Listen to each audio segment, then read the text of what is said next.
Gledate Gorenjska poročila na GIF TV.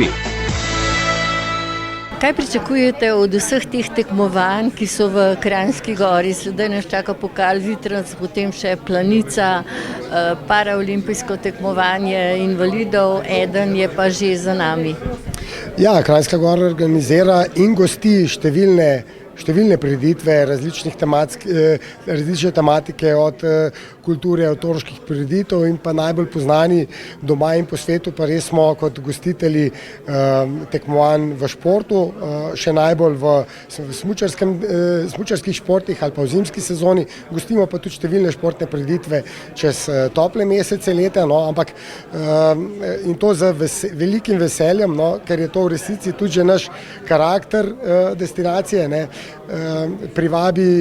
vse te prireditve privabijo res številno publiko, tako domačo v prvi vrsti, kot tudi iz številnih krajev, destinacij po svetu, različnih celin po svetu, in mi se potrudimo, da v času teh večjih športnih prireditev res lepo predstavimo naše kraje, lepo gostimo vse te udeležence, torej in športnike in seveda vse navijače, goste, po drugi strani se pravi, da ponesejo ime kraja s seboj domov.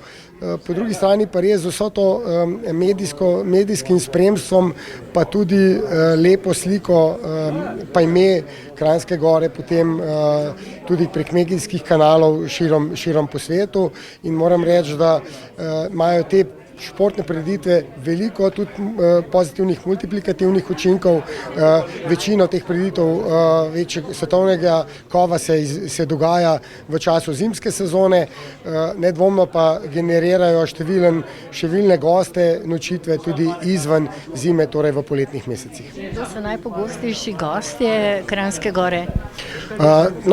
Beležimo predvsem večdnevne goste, te, ki ustvarjajo številne nočitve in tu je prvi gost, domači gost, pospešeno seveda v času šolskih počitnic, pa tudi sicer veliko vikend gostov iz Slovenije in pa dnevnih gostov, drugače pa iz tujine, na letnem nivoju največ gostov iz Nemčije, Italije, Avstrije, sledijo gosti, pa tu je tudi zelo pozitiven trend iz vzhodne Evrope, Čehi in Poljaki, Madžari so v veliki porasti, v času zimske sezone pa največ nočitev ali pa največ gostov gostimo iz držav Hrvaške, Srbije, tudi Bosne in Hercegovine v času njihovih zimskih počitnic, bližje, ko so, seveda tu predvsem ciljam na hrvaške goste, pa tudi zapolnijo številne vikende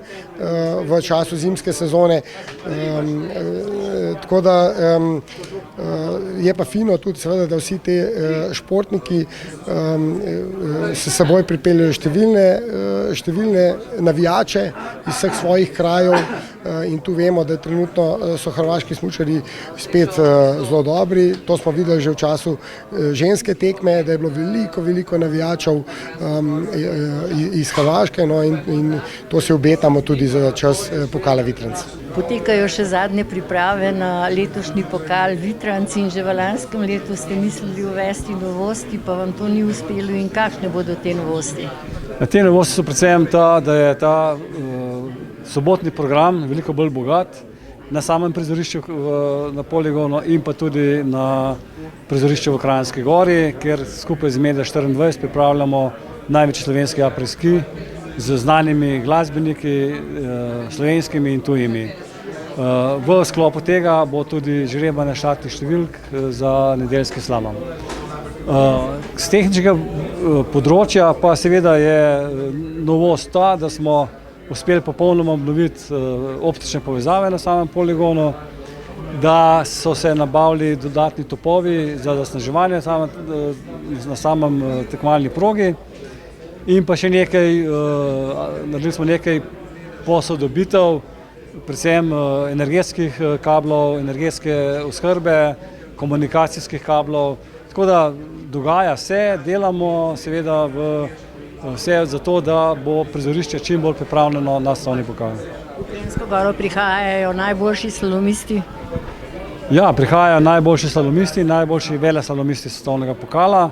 Vsi najboljši, vsi medaljisti svetovnega prvenstva v Schladmingu bojo nastopili v Kranjski Gori.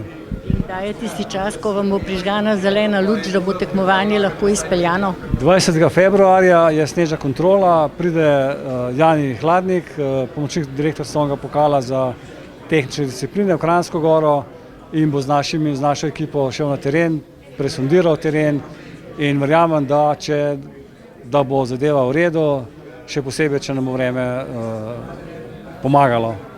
Vsi si to želimo, hvala za pogovor. Ja, seveda, lansko letni februar, upam, da se ne bo ponovil, ker tudi lansko let smo do zadnjega trenutka delali, garali so fantje na tekmovalni progi, imeli smo vse pripravljeno, vendar je tisti zadnji dež 2 dni pred tekmovanjem vzel pa močan fen, vzel preveč snega, tako da ni bilo možno.